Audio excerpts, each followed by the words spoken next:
entrei. Não entrei.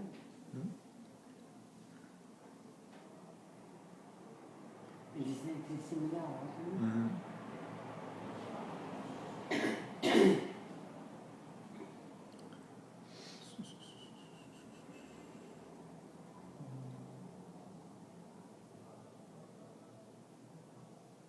Boa noite.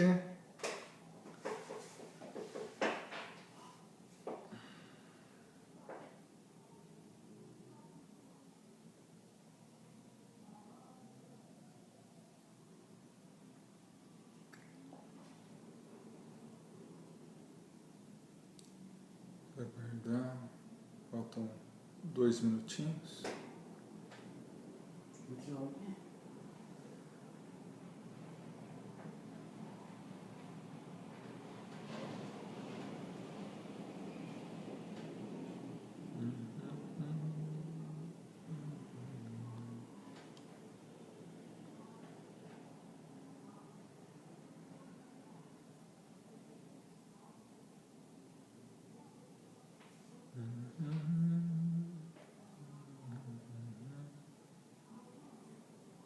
Um minuto.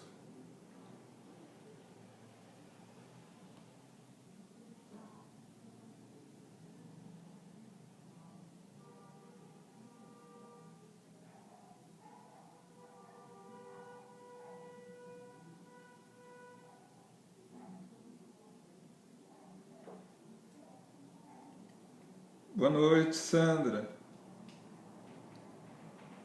Boa noite. Deus abençoe você. Seja bem-vinda à live do Leon Denis.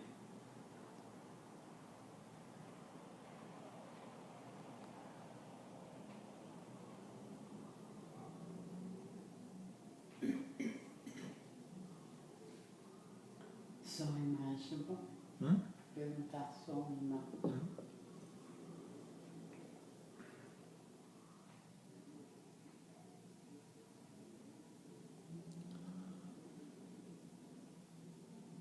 Bom, 7h30 em ponto.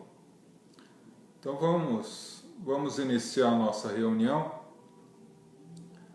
E para isso nós faremos uma prece inicial e logo após vamos fazer uma pequena reflexão sobre a reencarnação, né?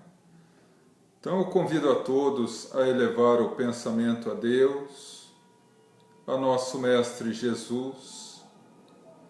Vamos entrar em sintonia com os nossos amigos espirituais, para que ao longo de toda a nossa reunião, eles nos possam conceder a paz, a harmonia, a bênção, a proteção, o auxílio para as nossas necessidades íntimas. E ao sairmos daqui, desta live, possamos ser renovados e fortalecidos para continuar as nossas tarefas. Que assim seja, graças a Deus. Bom,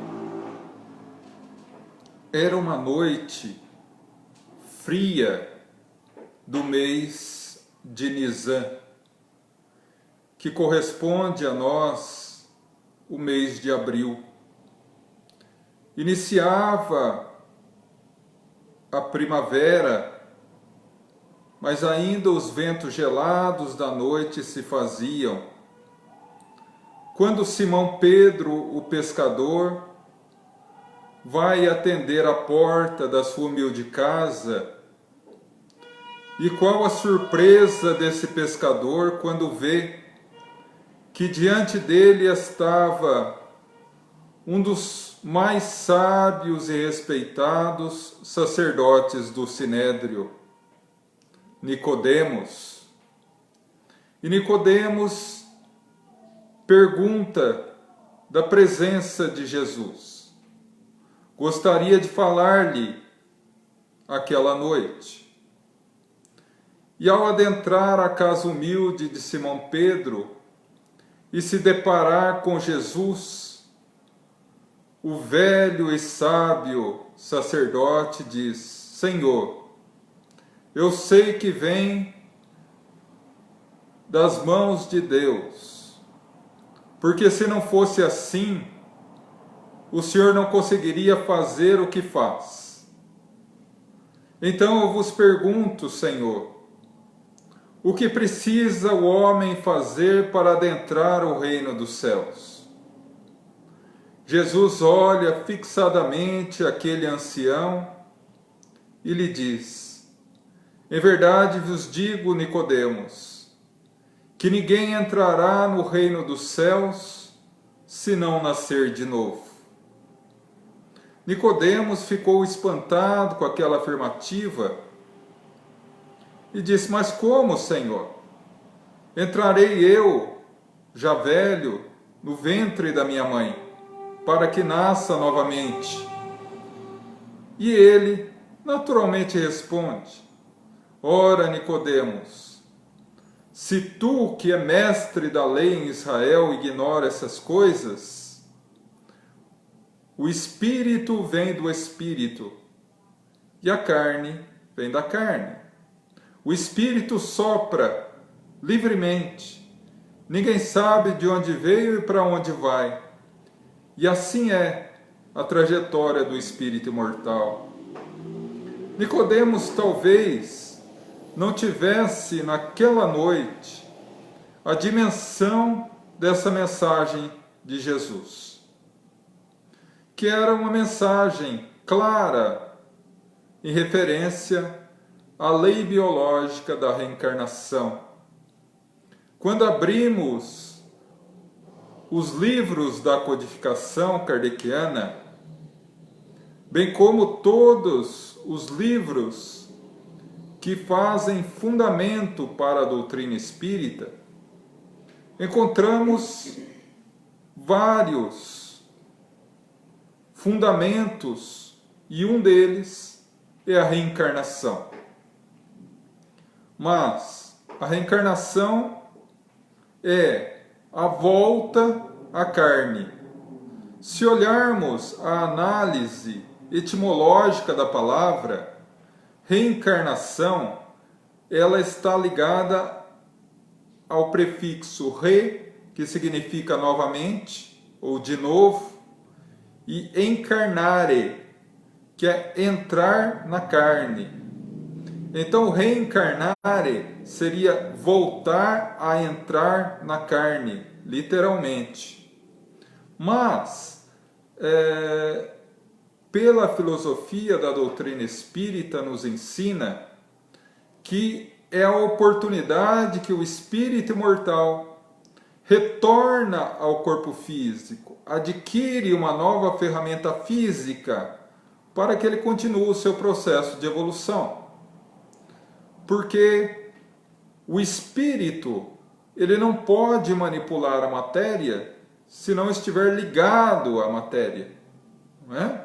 Então nós vemos, por exemplo, que para que possamos viver e atuar no mundo físico, há necessidade de estarmos ligados a um corpo físico.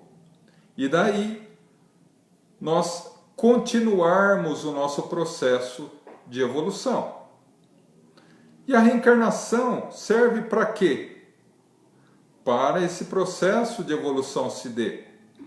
Quando o Kardec, na questão 115 do Livro dos Espíritos, pergunta a imortalidade: existem espíritos criados bons e espíritos criados maus?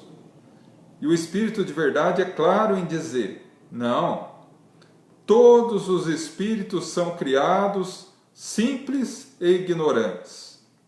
E mais adiante, na questão 170, Kardec diz: o que ocorre com o espírito na sua última encarnação?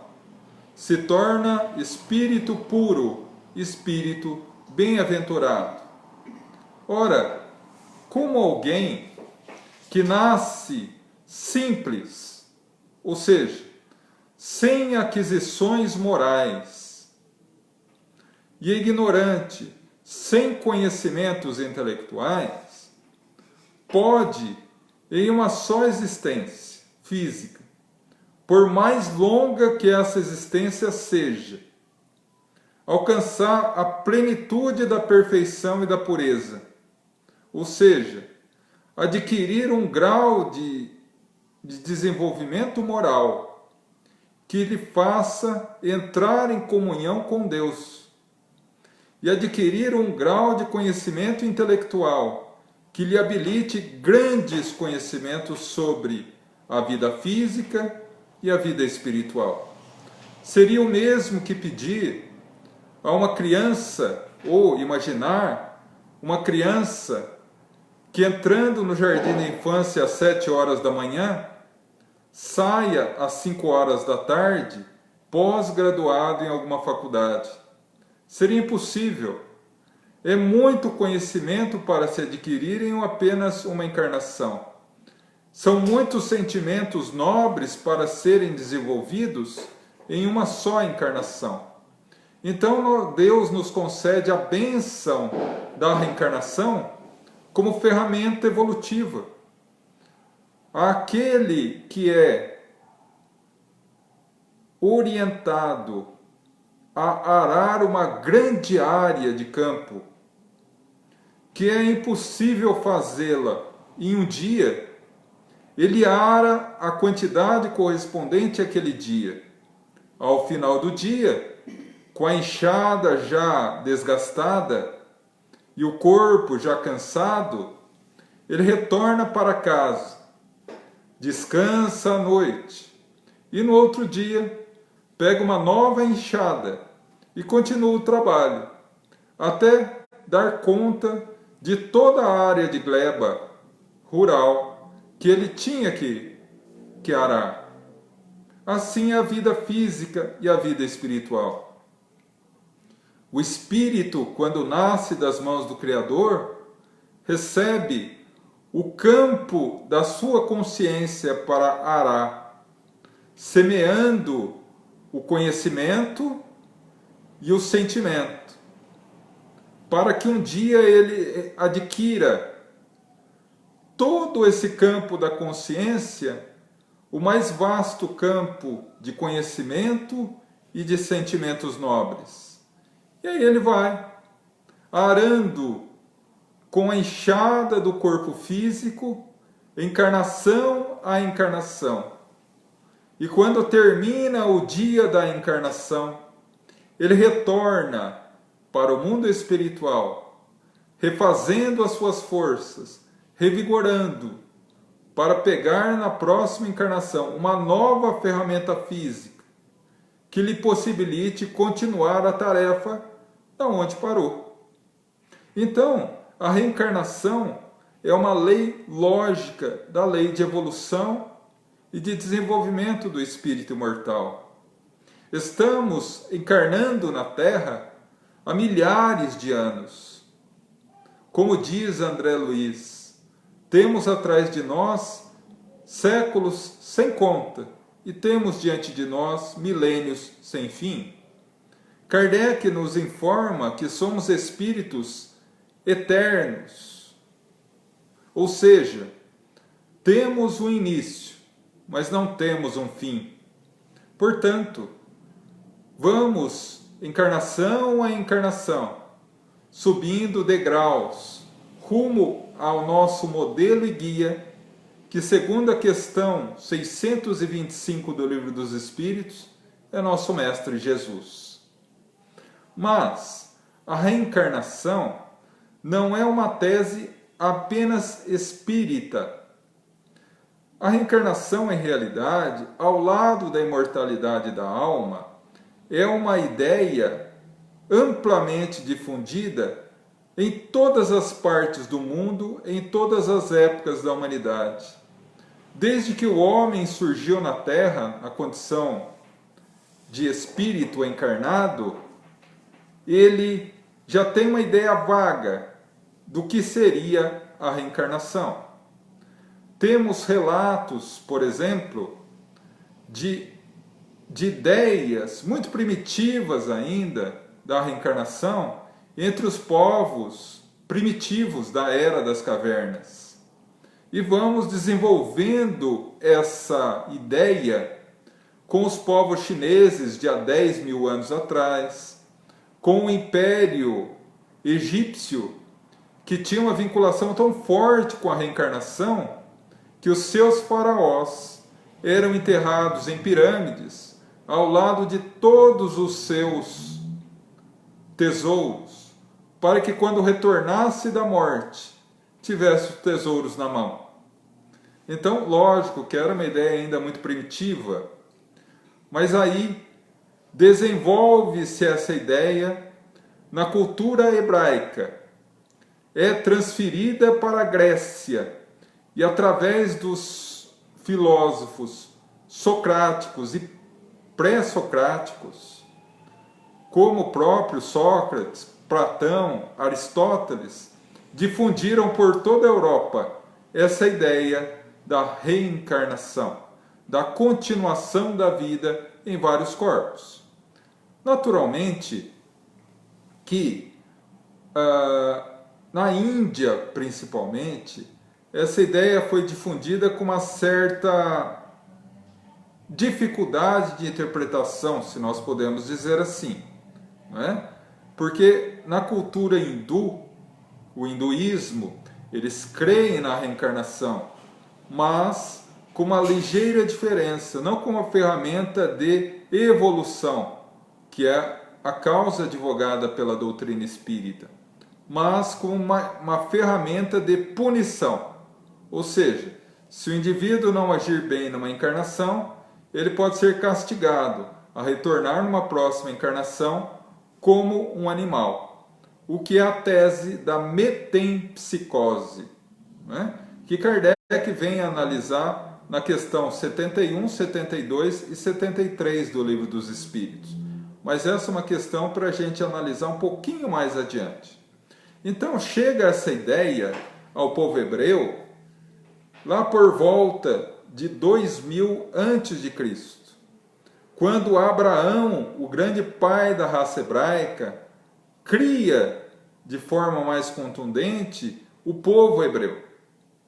E aí vem seu filho Isaac, seu filho Jacó, José, vai para o Egito, se torna príncipe do Egito, ou governador do Egito, morre, o povo hebreu é escravizado, e aí vem Moisés, que adquire esse conhecimento da cultura egípcia e agrega esse conhecimento da reencarnação à visão hebraica da reencarnação e vincula essa ideia naquilo que viria a surgir, que nós conhecemos hoje como Antigo Testamento, e em que muitas passagens do Antigo Testamento é citada ou indicado a eventual reencarnação.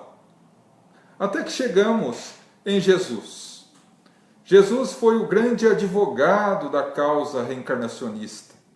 Não apenas por essa passagem do diálogo inesquecível de Jesus com Nicodemos que eu citei, mas vários casos em que Jesus deixa muito claro o processo de reencarnação. Como, por exemplo, quando ele está às portas da cidade de Jerusalém, antes de entrar para a sua última semana, ele pergunta aos discípulos, aos apóstolos: quem dizem os homens que é o Filho do Homem? Ou seja, quem diz o povo que eu sou? E os apóstolos falam: uns dizem que é Jeremias, outros que é Elias, outros João Batista, que retornou dos mortos. Como ele não era nenhum desses, ele pergunta: e tu, Pedro, quem diz que sou? Tu és o Filho do Deus vivo, nosso Senhor e Salvador. Vamos analisar essa questão?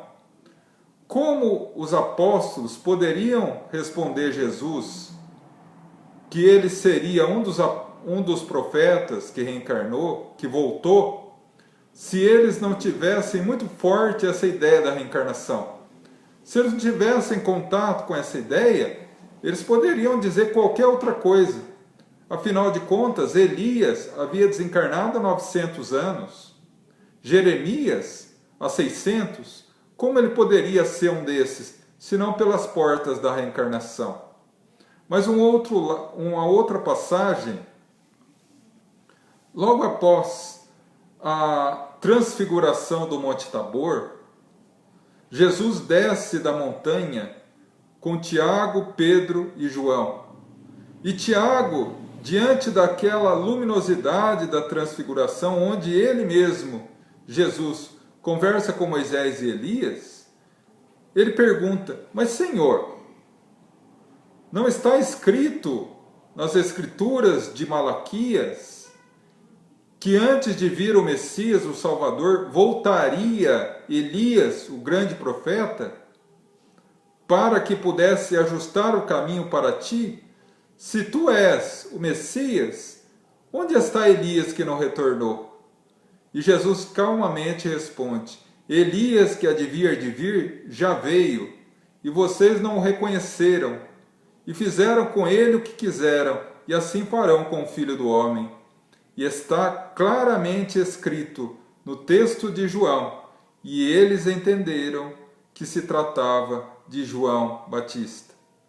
João Batista, o precursor de Jesus, seu primo, que abriu os caminhos para a missão de Jesus, que era Elias reencarnado. Elias foi um profeta que viveu 900 anos antes de Jesus, numa época que Jerusalém e a Palestina inteira era governada por um rei chamado Acabe e sua rainha chamada Jezebel. Ele era discípulo de um deus pagão chamado Baal, e não do Deus único do povo hebreu, e impôs ao povo cultuar esse Deus pagão. E todo aquele que não cultuava esse Deus pagão era aprisionado. Elias, firme, rígido em seus propósitos, desafiou o rei, dizendo: vou fazer-lhe um desafio. Vamos fazer 2 piras de madeira molhada, uma para Baal, uma para Jeová, o Deus único. Aquele que conseguir fazer com que a pira molhada se acenda em fogo, em chama, será declarado novo Deus de Israel.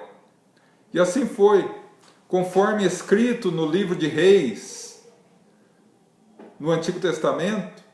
Naquela manhã, os 400 sacerdotes de Baal, de um lado, e Elias de outro, às margens do rio Quinzon. Os sacerdotes de Baal oraram a Baal e nada aconteceu. Elias, que era um excepcional médium de efeitos físicos, orou.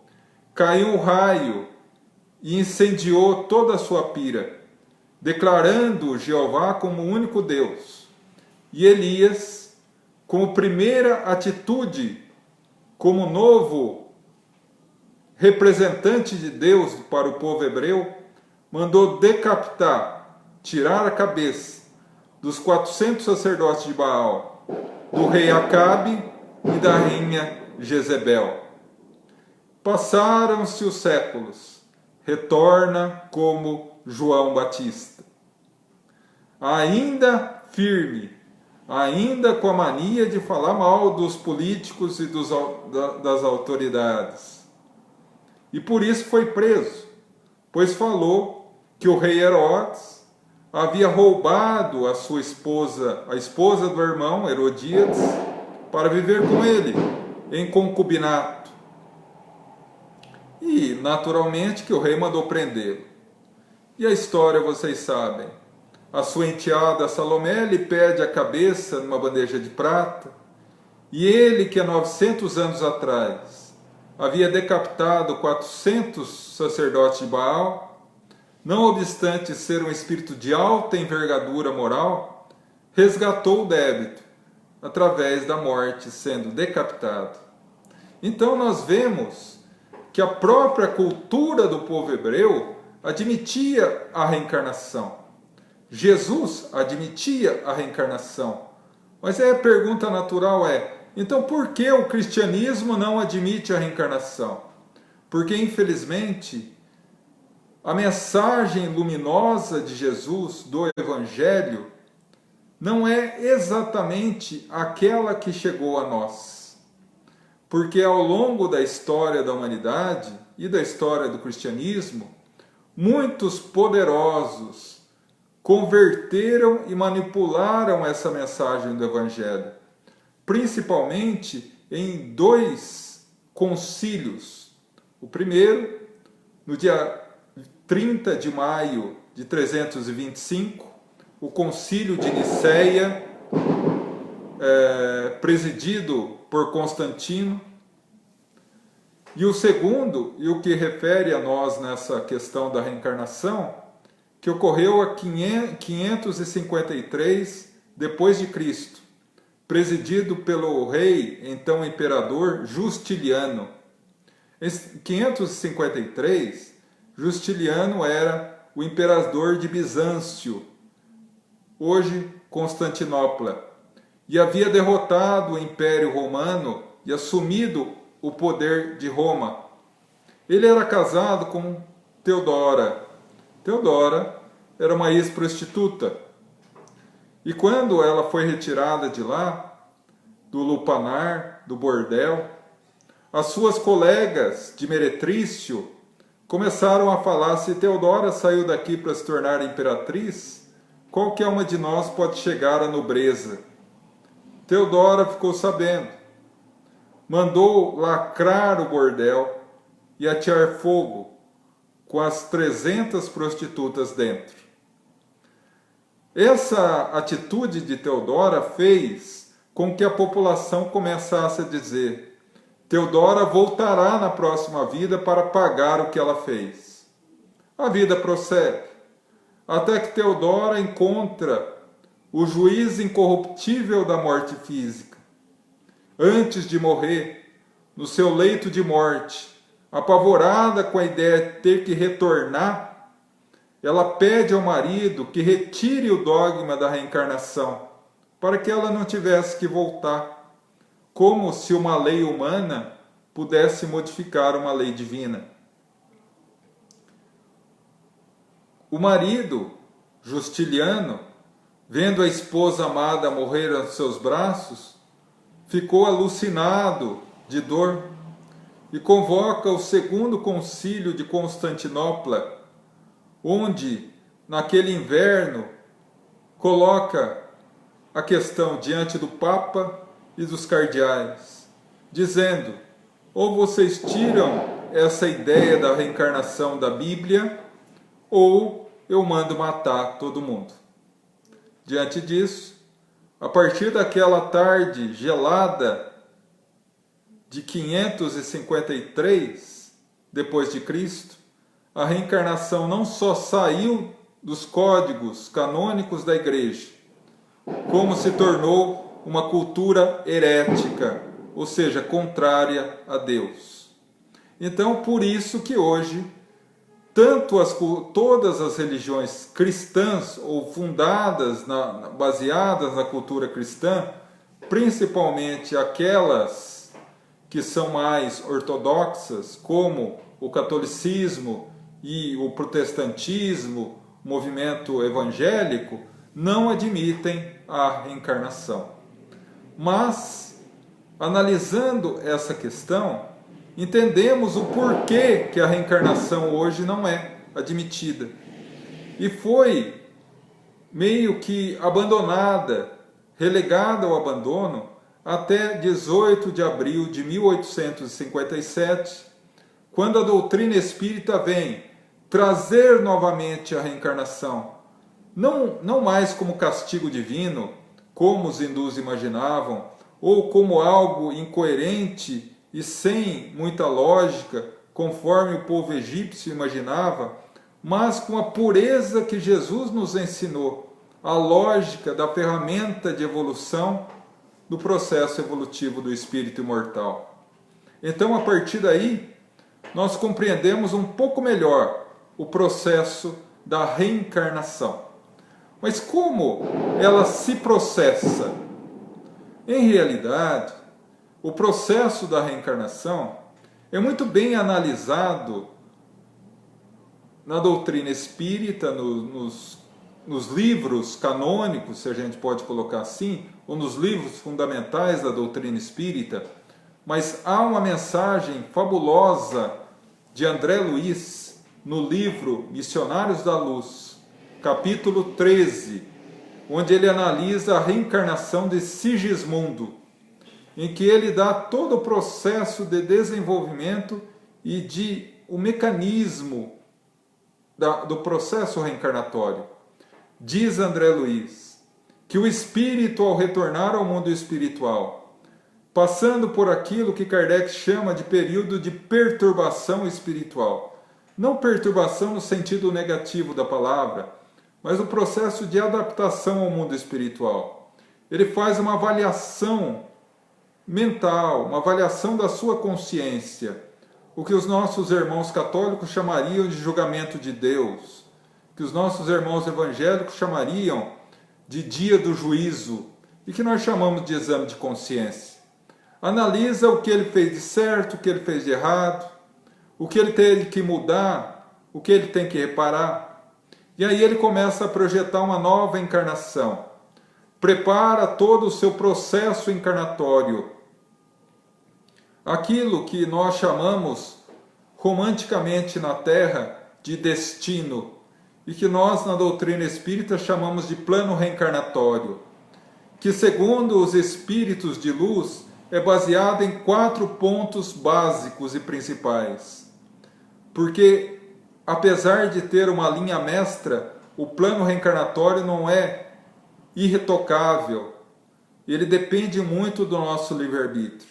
Mas 4 pontos são fundamentais. O primeiro, onde eu nascerei? Quem será minha família? Quem será meu pai, minha mãe, meus irmãos? Se eu vou casar ou não? Se eu terei filhos? O segundo ponto, o casamento. Com quem que eu vou casar? Eu casarei ou não casarei? Eu terei filhos, não terei? Quem serão os filhos?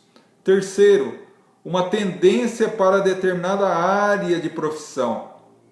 Uma tendência para determinada área de profissão, muitas vezes vinculado às minhas necessidades do passado de trabalhar nessa área, desenvolvendo o benefício da sociedade.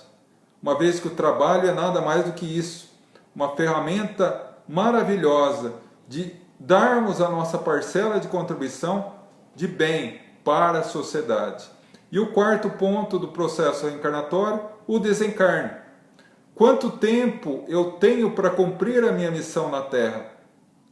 Quando mais ou menos eu retornarei para a pátria espiritual? Então, baseado nesses 4 pontos básicos, reencarnamos.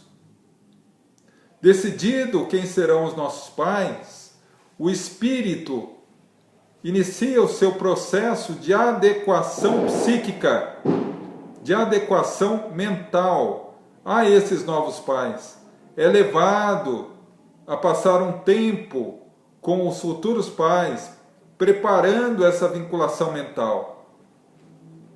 Diz André Luiz que quando o espírito está totalmente preparado, a espiritualidade começa o processo, inicialmente vinculado ao processo da relação sexual do casal, que André Luiz deixa claro que é uma atitude totalmente respeitável e protegida pela própria espiritualidade.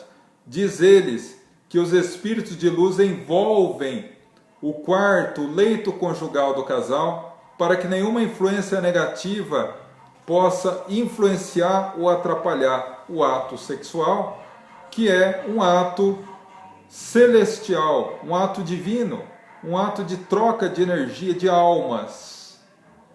E após isso, a espiritualidade começa o processo.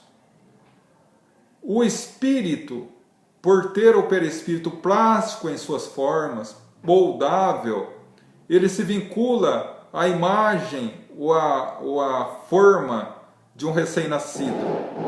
E é começa o processo de corrida dos milhões de espermatozoides a alcançar o óvulo. Diz André Luiz que os espíritos de luz optam por aquele espermatozoide que dará melhores condições genéticas para o futuro corpo do espírito reencarnante, conforme as necessidades por ele anteriormente decididas. Quando o espermatozoide atravessa a barreira do óvulo, unindo-se a ele e formando a célula ovo ou zigoto, nesse momento o espírito é ligado no corpo físico através da expansão do seu perispírito, ainda ao corpo físico uma célula, e através do processo de multiplicação celular, o perispírito do espírito encarnante vai, célula a célula, sendo ligado ao novo corpo físico. E ao longo dos 9 meses, o corpo se forma completamente, ao ponto do espírito estar totalmente ligado ao corpo, o que André Luiz, no livro Mecanismos da Mediunidade, diria: o espírito se liga ao corpo, célula a célula. Mas com o nascimento do corpo, o processo de encarnação ainda não está completo. Todos os laços espirituais estão ligados. No entanto, ainda estão afrouxados, conforme palavra de próprio André Luiz. O que permite ao espírito ainda viver muito mais o mundo espiritual do que o mundo físico. Por isso que crianças recém-nascidas e logo após a primeira infância dormem tanto, porque eles vivenciam muito mais o mundo espiritual do que o mundo físico. À medida que vai passando o tempo, e André Luiz nos dá uma data, por volta dos 6, 7 anos, se concretiza o processo reencarnatório, se atam os últimos laços, se firmam mais fortemente e o processo está completamente definido. Então, o que abre margem ao espírito reencarnante nessa primeira fase da infância, até aproximadamente os 6 anos de idade, ter condições de assimilar na educação dos pais tudo aquilo que ele pode modificar das tendências que ele traz do passado, através das bênçãos das mãos da reencarnação. Então o processo é assim. O que faz agora nós pensarmos que a reencarnação é uma chave que nos dá a solução aos aparentes injustiças de Deus. Porque se nós olharmos a vida física pela barreira do berço ao túmulo, encontraremos milhões de injustiças que é totalmente contrário à ideia de um Deus justo, bom e amoroso. Somos quase que obrigados a acreditar que Deus premia alguns com a beleza, com a saúde, com a fortuna, e outros com a pobreza, com a miséria, com a fome, com a doença, com as deficiências, o que não é verdade. Cada qual segundo as suas obras, disse Jesus.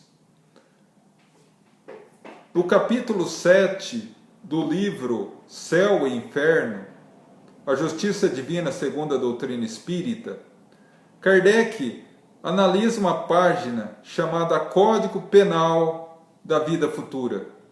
E lá em um dos seus artigos, que são 33 artigos, que relacionam toda a questão da justiça divina, o Espírito de Verdade afirma: não há uma só falta que fique impune perante a justiça divina. Todas as nossas faltas, por menor que sejam, geram uma consequência que deve ser reparada. E aí nós chegamos à conclusão de que, se o indivíduo erra e não consegue não tem tempo hábil para reparar em uma só encarnação, é natural, lógico e justo e misericordioso que Deus lhe dê uma nova oportunidade, uma nova encarnação, onde ele fatalmente se deparará com as consequências do seu erro, não como castigo divino, mas como oportunidade de regeneração. Castigo divino seria o indivíduo viver poucos anos ou muitos anos na Terra, depois do que fosse condenado eternamente ao fogo do inferno. Mas a justiça divina é misericordiosa, sempre dá oportunidade. Então vemos, por exemplo, no capítulo 5 do livro do Evangelho segundo o Espiritismo, bem-aventurados aflitos, causas atuais e anteriores das aflições. Quando nós desregulamos o nosso corpo, por exemplo, através de um vício, pode ocorrer que esse vício gere um problema orgânico, que é a causa, é o efeito de uma causa infeliz nessa existência. Mas, muitas vezes ocorre casos em que, vamos só utilizar o mesmo exemplo, a pessoa fuma ou bebe a vida inteira, e aí alguns incoerentes falam, isso não leva a nada, meu avô, meu tio, meu pai, fumou a vida inteira e nunca teve nada, teve uma saúde de ferro, morreu aos 90, 95 anos, nada aconteceu nessa existência, terá que reparar em uma próxima, porque é da lei. Então aí nós encontramos pessoas que vêm com inibições, e não apenas paralíticos, não apenas deficientes mentais, não apenas pessoas numa pobreza extrema, com dificuldades imensas, mas todos nós trazemos inibições, seja dessa existência, seja de existências anteriores. Sejam inibições sociais, mentais, orgânicas, psicológicas, sociais. Todos nós trazemos dificuldades, uns mais, outros menos, mas como oportunidade e ferramenta maravilhosa de regeneração. Como se Deus dissesse, vai filho, levanta e recomeça. Levanta e recomeça. Eu gosto muito de uma frase que diz o seguinte, nunca é tarde para recomeçar. Nunca é cedo. Sempre é cedo para desistir. Ou seja, nós temos a eternidade. Não importa o erro que cometamos, Deus é misericórdia e vai nos dar uma outra chance. Esses que passam por inibições, por exemplo, de doenças, muitas vezes limitantes, pessoas que passam a vida inteira num leito de hospital, pessoas que muitas vezes têm uma paralisia cerebral e passam a vida inteira com muitas vezes dificuldade em se expressar. O que é isso? Senão um estágio, uma cirurgia, muitas vezes difícil, que vai restabelecer a saúde do espírito imortal. Passa por uma encarnação cirúrgica, se a gente pode dizer assim, como aquele que tem uma doença grave e passa por um período de cirurgia e convalescência dolorosa, mas que vai restabelecer a saúde. Da mesma forma, a vida física, o que nos dá uma força imensa, porque a gente descobre, por mais cruel que seja a nossa vida, por mais difícil que sejam as dores, tudo é passageiro. E um dia encontraremos a felicidade e a paz. Então, diante disso, encontramos na reencarnação a chave para as injustiças do mundo. E muito mais, o perdão divino. As pessoas imaginam erradamente que perdoar é esquecer. Não é esquecer. Porque as situações da nossa vida, quando sérias, quando graves, afetam de tal forma o nosso emocional que a gente não esquece, tanto para o bem quanto para o mal. Muitas vezes a gente é gravado positivamente. Por exemplo, quem consegue esquecer o dia que nasceu seu filho? O dia do seu casamento? Não é? É impossível esquecer o dia da formatura na faculdade. São coisas boas que marcaram o íntimo emocional. A gente não esquece. Da mesma forma, quando alguém nos magoa profundamente, quando nós sofremos um revés muito grande, isso marca o emocional. A gente não esquece. Isso não quer dizer que a gente não possa perdoar. Porque perdoar não é esquecer. Perdoar é dar a oportunidade à pessoa de se reabilitar. É fazer o bem a ela, não obstante ela tenha feito mal a nós. E aí encontramos a lei divina da reencarnação, ligando cada qual nas suas teias. Como Jesus nos dá a bênção da reencarnação como processo de perdão. Não importa o erro que cometemos. Vamos colocar um exemplo, e infelizmente, ainda no meio espírita, sempre que vamos dar um exemplo de erro muito grande, utilizamos de nosso irmão Hitler. Hitler matou, direta e indiretamente, 6 milhões de indivíduos. Ele tem perdão? Tem perdão. Ele vai reabilitar isso? Vai reabilitar isso. Um dia ele será um espírito puro? Sim. Mas como? Pelas mãos da reencarnação.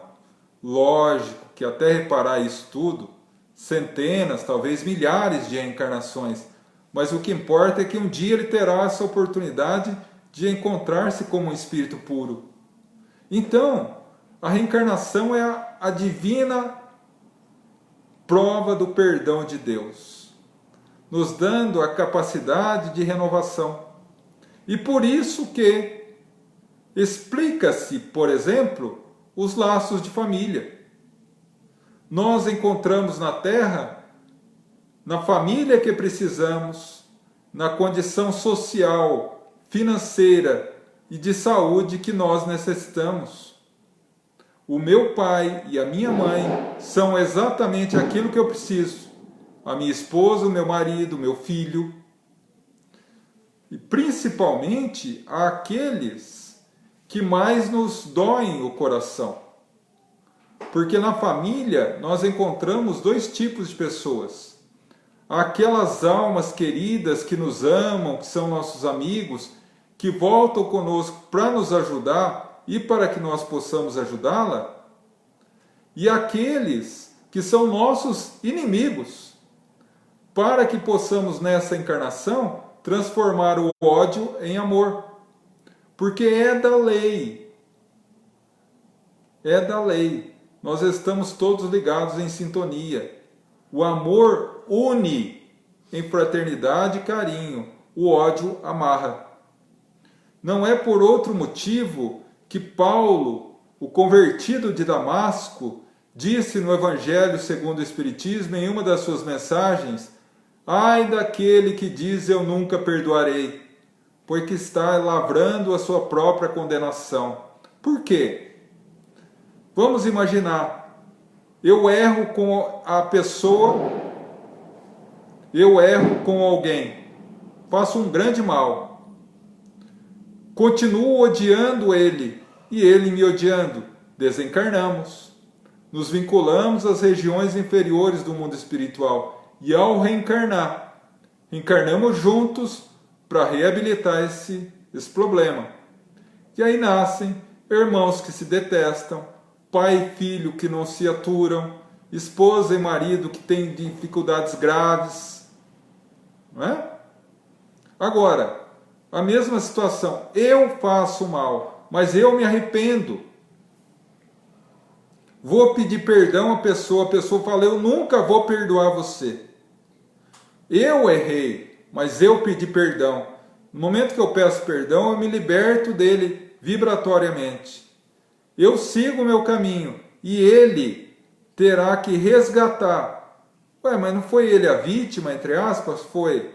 Resgatar o quê? A falta de misericórdia de não ter me perdoado. Mas há um terceiro ponto. Eu erro com a pessoa. A pessoa me perdoa. Mas eu não aceito o perdão dela. Eu volto e ela segue o caminho dela. Por isso que, quando a pessoa é vítima, ela tem a necessidade de perdoar, porque o perdão não é opção, o perdão é dever.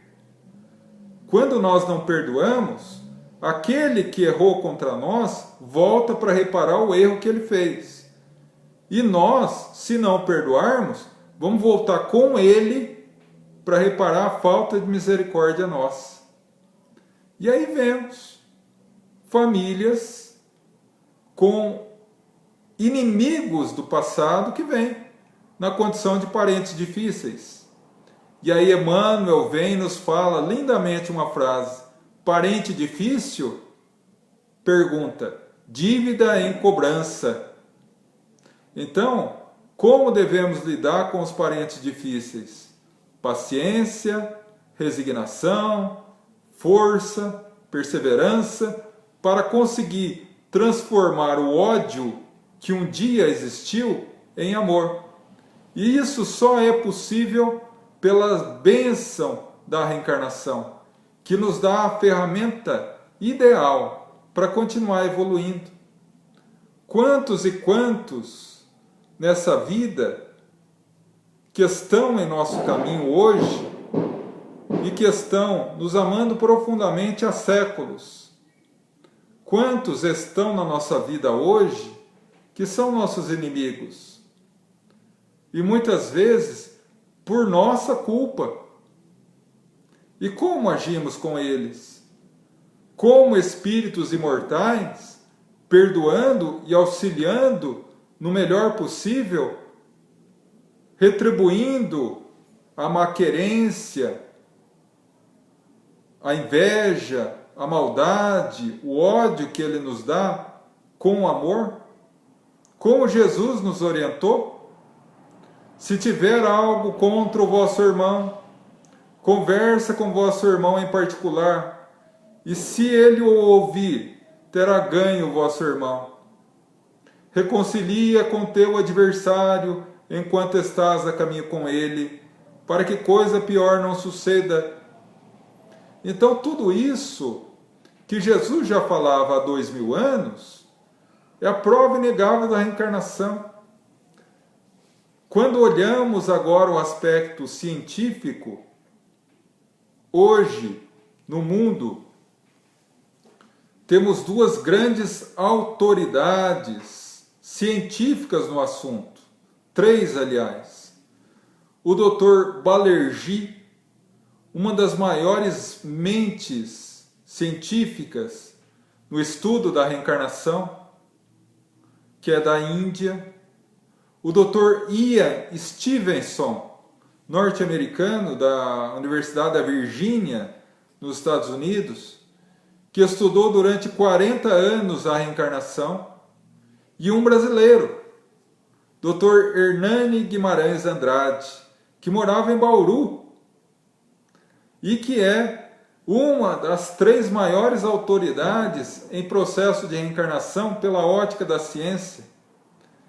E os três têm vários livros falando de casos de reencarnação que não tem outra opção lógica que não o processo reencarnatório. O Dr. Hernani Guimarães Andrade tem um livro fabuloso chamado Reencarnação no Brasil, com mais de 30 casos sugerindo o processo reencarnatório. Casos excepcionais. Quando não analisamos as crianças, que com 3 anos já tocam um instrumento, com 7 anos, entram numa universidade. Como explicar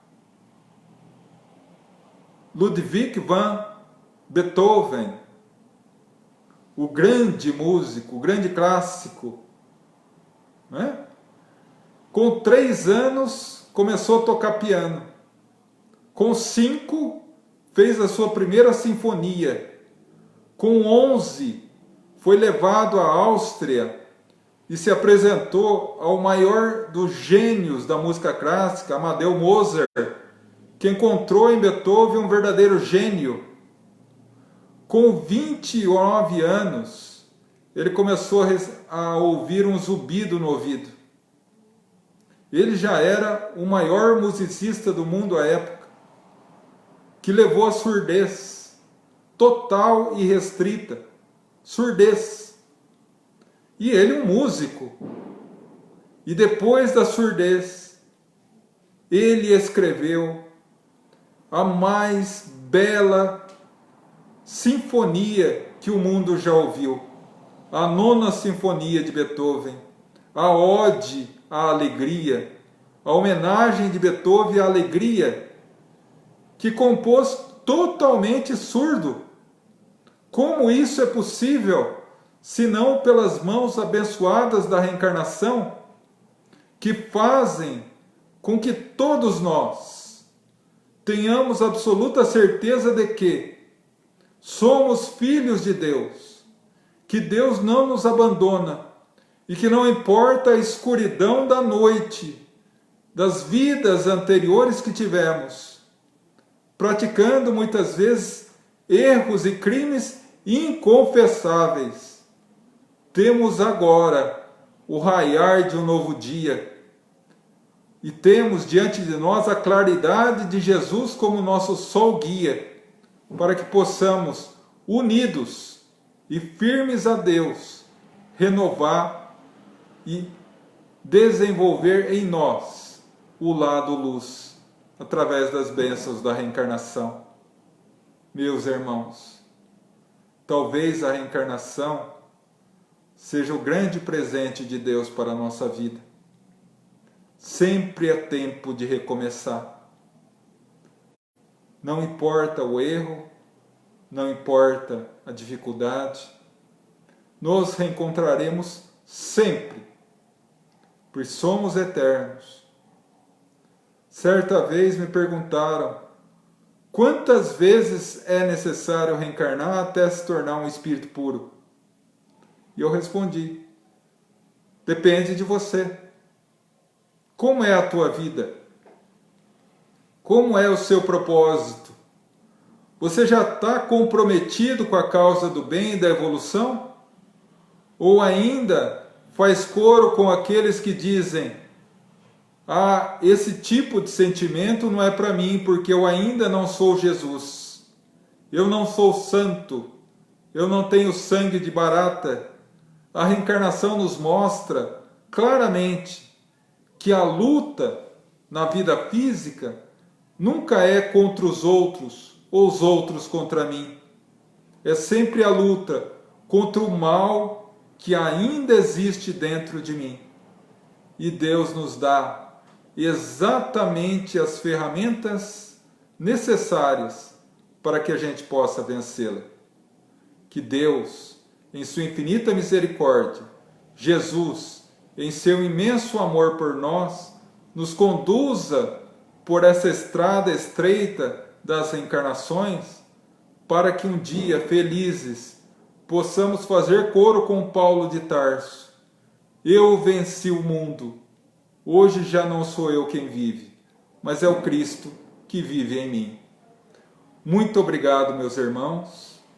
Vamos agora à prece de encerramento e depois o agradecimento final. Convido a todos a elevar o pensamento a Deus, a nosso Mestre Jesus, uma vez que já estamos vinculados com a espiritualidade superior, agradecendo esses momentos que passamos juntos, unidos, que as bênçãos da reencarnação que se fazem presentes na vida de cada um de nós possam ser lentes através das quais possamos ver o mundo de forma diferente, encarando as dificuldades e as pessoas difíceis como obstáculos a serem superados, não contra os outros, mas contra as nossas próprias deficiências que ainda trazemos. Que Deus nos abençoe, nos concedendo uma noite de paz e uma semana de bênçãos e realizações. Que assim seja, graças a Deus. E agora, eu gostaria de agradecer principalmente a pessoa do Rodrigo e da Marli pelo convite, né? Estava com uma saudade imensa do nosso querido Leon Denis, de todos os companheiros da casa do Leon Denis. Meu profundo agradecimento, gratidão pelo carinho de terem me permitido participar mais uma vez dessa casa abençoada, online, né? Se Deus quiser, em breve estaremos juntos para aquele abraço carinhoso, mas por enquanto, cada um que está conectado possa receber meu abraço do coração, né? Que se sintam abraçados e que possamos confraternizar ao longo dessa noite as luzes que a espiritualidade superior nos concedeu nesses momentos. Muito obrigado e que Deus abençoe a cada um de vocês. Fiquem em paz, meus irmãos.